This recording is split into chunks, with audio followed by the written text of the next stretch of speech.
안녕하세요. 김상철 목사입니다. 오늘은 욥기 1장 1절 말씀을 통해 고난 속에서 피어난 믿음이라는 제목으로 새벽 묵상을 하도록 하겠습니다. 제가 본문을 읽겠습니다. 우스 땅에 욥이라 불리는 사람이 있었는데 그 사람은 온전하고 정직하여 하나님을 경외하며 악에서 떠난 자더라. 아멘. 성경은 욥을 순전하고 정직한 사람이라고 했습니다.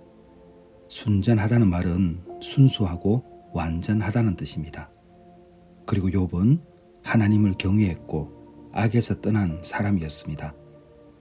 욥은 동방 사람 중에 가장 큰 사람이었고 믿음도 인격도 재산도 가정도 흠잡을 데가 없는 그런 사람이었습니다. 그러나 어느 날 사자가 양떼를 덮치듯이 욥에게도 재앙이 찾아옵니다. 하루아침에 재산이 사라지고 사랑하는 자녀들이 생을 마칩니다. 그런데 이러한 상황에서도 성경은 말합니다. 이 모든 일에 욥이 범죄하지 아니하고 하나님을 향하여 어리석게 원망하지 아니하니라.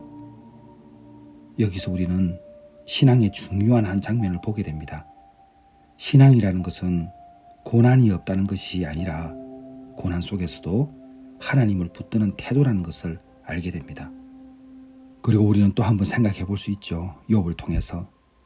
욥의 믿음은 무너지지 않았지만 욥의 마음은 무너진 모습들을 여러 곳에서 발견할 수 있습니다. 사실 우리 내가 살아가는 교회 성도들 중에서도 믿음은 무너지지 않았지만 계속되는 어려움 속에 마음이 무너져 있는 또는 무너져가는 그런 성도들도 있습니다. 그러나 분명한 것은 그분들의 믿음은 무너지지 않았다는 것입니다. 욥을 한번 보겠습니다. 욥의 고난은 끝나지 않았습니다. 욥의 몸에 악창이 나고 발바닥에서 정수리까지 고통이 퍼졌습니다. 그래서 욥은 절망의 끝에 앉아서 기와 조각으로 몸을 긁고 있는 그런 처지가 됐습니다. 그래서 욥의 아내가 말을 합니다. 하나님을 욕하고 죽으라고 그러죠. 사실은 가만히 돌아보면 욥의 아내도 얼마나 힘이 들었으면 이렇게 말을 했겠습니까? 욥이 당한 고난은 사실은 아내도 같이 짊어지고 있는 거죠. 하루아침에 재산 사라지고 사랑하는 자녀들이 죽어가는 것을 또 죽어간 것을 봤지 않습니까? 어찌 보면 욥의 아내도 정상일 수가 없죠. 하나님을 욕하고 죽으라는 그 아내의 말에 욥은 대답합니다. 우리가 하나님께 복을 받았은 적 화도 받지 아니하겠느냐. 겉으로 보면 욥은 흔들림 없는 신앙의 사람이 맞습니다. 하지만 시간이 흐르고 어려움이 계속되자 욥의 내면에도 다른 목소리가 터져나오기 시작합니다.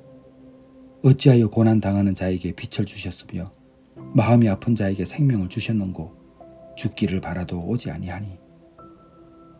내가 생명을 싫어하고 영원히 살기를 원하지 아니하오니.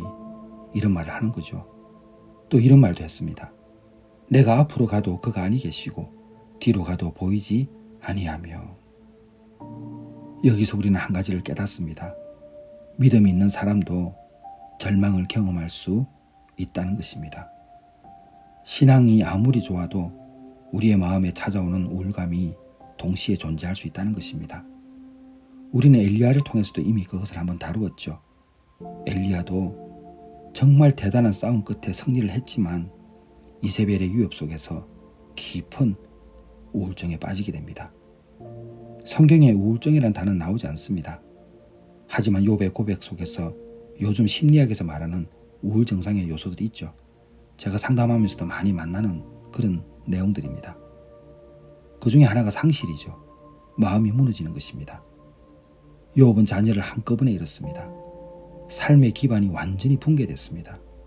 그리고 병으로서 자기 존재의 의미가 흔들려 버렸죠. 이것은 단순한 슬픔이 아닙니다. 완전히 한 인간의 정체성이 붕괴돼 버린 것이죠.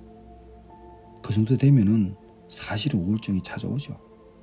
그리고 절망, 무가치, 나 자신이 완전히 회복될 수 없다는 그 캄캄한 상황에 놓이기도 합니다. 내 날은 헛것이니이다. 생명을 싫어하노라. 욥이 이렇게 말합니다. 이게 뭡니까? 부정적인 해석을 하는 모습이죠. 고통이 계속되면은 우리는 미래를 어둡게만 해석하는 성향이 있습니다. 이러한 상황이 욥에게도 있었던 것이죠.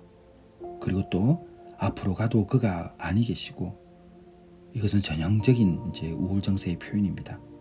하나님이 계시지 않는 것이 아니라 하나님의 임재가 느껴지지 않는 그 상태가 지속되어 가지고 욥은 이러한 말을 하게 되는 것이죠. 하지만 우리가 알아야 될 것이 있습니다. 앞서 말씀드렸죠. 욥은 무너지지 않았습니다. 욥은 죽고 싶다고 말했죠. 하나님이 보이지 않는다고 고백했습니다. 삶이 헛되다고도 말했습니다.